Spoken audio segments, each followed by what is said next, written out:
Բարև, համակարգիչ, որը կարելի է պահել ոչ թե գրպանում, այլ բառացի հյուսել գործվածքի մեջ։ Համակարգիչ, որ մարդու մազից էլ բարակ է, այն կարելի է ծռել, ձգել, լվանալ վերնաշապիկի հետ միասին, բայց միևնույն է, սարքը կշարունակի հաշվարկել, հիշել եւ պատկերներ ճանաչել։ Սա ֆանտաստիկա չէ։ Շանհայի Ֆուդան համալսարանի ինժեներների թիմը ավելի քան 10 տարի աշխատել է գրեթե անհնարին թվացող նպատակի հասնելու համար։ Անել այնպես, որ լիարժեք պրոցեսորն իրենից ներկայացնի ոչ թե սիլիցիումային սալիկ, այլ ճկունթել։ Մինչև հիմա էլեկտրոնիկան ապրում է խիստ կանոններով։ Միկրոչիպը միշտ կոշտ սիլիցիումային սալիկ է։ Այն հարթ է, փխրուն, զգայուն է ծալվածքների նկատմամբ։ Հենց այդ պատճառով են սմարթֆոնները կոտրվում, իսկ էլեկտրոնիկան վատ է տանում դեֆորմացիաները։ Չինացի հետազոտողները որոշել են խնդրին մոտենալ հակառակ կողմից։ Նրանք ստեղծել են առանցքական հիմք, որը կարող է պահել բարդ էլեկտրոնային սխեմաներ, ու սովորական սալիկի տեսք տալու փոխարեն փաթաթել են այն բարակ մանրաթելի տեսքով։ Այսպես ծնվել են առաջին մանրաթելային ինտեգրալ սխեմաները։ Այսպիսի մանրաթելի 1 սանտիմետրի վրա տեղավորվում է մոտ 100,000 տրանզիստոր։ Միլիմետրանոց հատվածը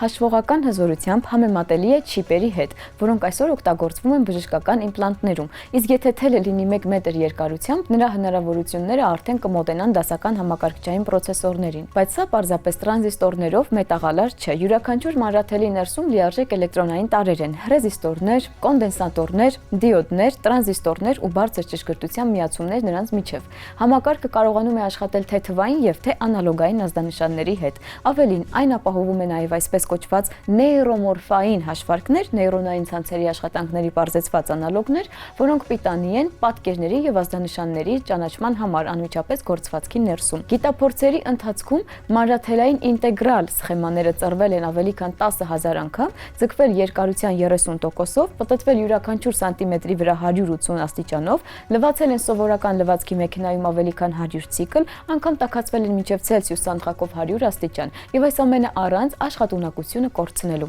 Բայց սա դեռ ամենը չէ։ Փորձարկումներից մեկի ժամանակ մանրաթելի վրայով անցել է 15 տոննա կշռող բեռնատար։ Դրանից հետո այն շարունակել է աշխատել։ 10 տարվա ընթացքում թիմը ստեղծել է ավելի քան 30 տեսակի ֆունկցիոնալ մանրաթելային սարքեր։ Մանրաթելեր, որոնք պահպանում են էներգիան, արտադրում են էլեկտրականություն, լուսավորվում են, աշխատում են որպես դիսպլեյներ, կարդում են կենսաբանական ազդանշանները։ Այժմ այս բոլոր ֆունկցիաները կարելի է միավորել միակ մանրաթելում, առանց արտաքին չիպերի, առանց մետաղալարերի ու կոշտ վահանակների։ Ըստ հետազոտողների, սա ճանապարհ է բացում դեպի լրիվ նոր տեխնոլոգիաներ, հագուստ, որն ինքնուրույն վերլուծում է օրգանիզմի վիճակը, վիրակապի մեջ հյուսված նեյրոինտերֆեյսներ, ճկուն VR սարքեր, որոնք հարմարվում են մարմնի ձևին։ Հնարավոր է ապագայում համակարգիչները դադարեն առանձին առարկաներ լինել։ Դրանք կդառնան գործվածքի, հագուստի եւ մեր առօրյա միջավայրի մի մասը։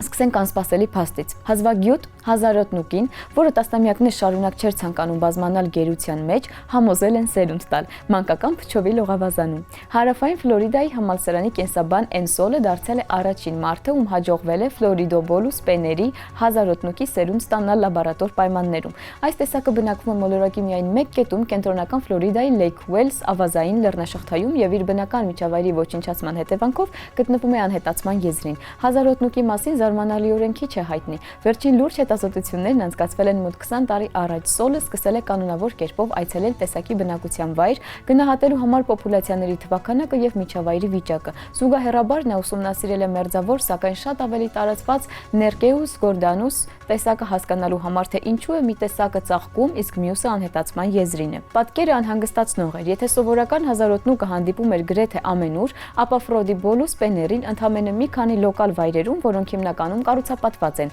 Լեյք Ուելս լեռնաշղթան վերջին դարերի ընթացքում կորցրել է իր բնական բուսականության մոտ 85%-ը։ Դաշտային աշխատանքների ընթացքում Սոլը նաև անսպասելի մանրամասներ է հայտնաբերել։ Հազվագյուտ հազարոտնուկը որպես սնունդ նախընտրում է սնկերն ունի ընդհանուր մակաբույծ ավելի սովորական տեսակի հետ։ Ապա հետազոտողը որոշել է փորձել բուծել կենդանիներին լաբորատորիայում։ Նա համալսարան է տեղափոխել մի քանի առանձնյակ, փորձելով պահման տարբեր պայմաններ, որոնք բոլորն անհաջող են եղել մինչև այն պահը, երբ նա կենդանիներին տեղափոխել է նրանց բնակության վայրից բերված հողով եւ բույսերով լցված մանկական փչովի լողավազան։ Հենց այստեղ էլ ծնվել է առաջին հազարոտնուկը։ Ընդհանուր առմամբ ուսումնասիրության ընթացքում ծնվել է 32 ձակ, սա գերության մեջ ֆլորիդոբոլուս պեների բազմացման առաջին հայտնի դեպքն է։ Կենսաբանների համար սա կարևոր քայլ է։ Հաջող բազմացումը թույլ է տալիս ավելի լավ հասկանալ հազվագյուտ տեսակի կենսացիկլը ու հեռանկարում մշակել նրա պահպանման միջոցները։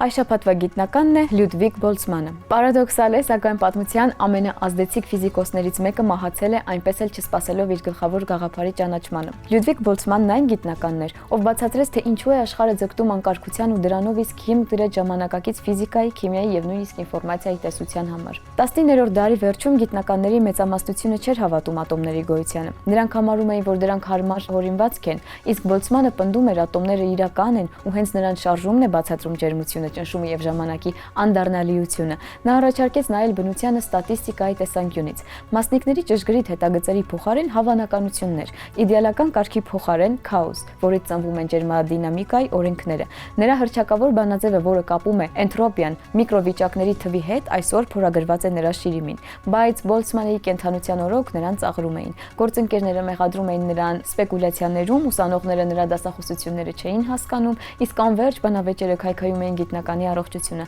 Նա տառապում էր ծանր դեպրեսիայից ու կասկածի տակ դնում սեփական աշխատանքի արժեքը։ 1906 թվականին ընտանիքի հետ արձակուրդում գտնվելիս Բոլցմանը ինքնասպան եղավ։ Իրոնիան նրանում է, որ ընդամենը մի քանի տարի անց ատոմները վերջնականապես ճանաչվեցին որպես իրական, իսկ նրա գաղափարները դարձան ստատիստիկ ֆիզիկայի, քվանտային տեսության ու բարդ համակարգերի մասին ժամանակակից գիտության հիմքը։ Իսկ այսօրվա համար այսքանը, կհանդիպենք։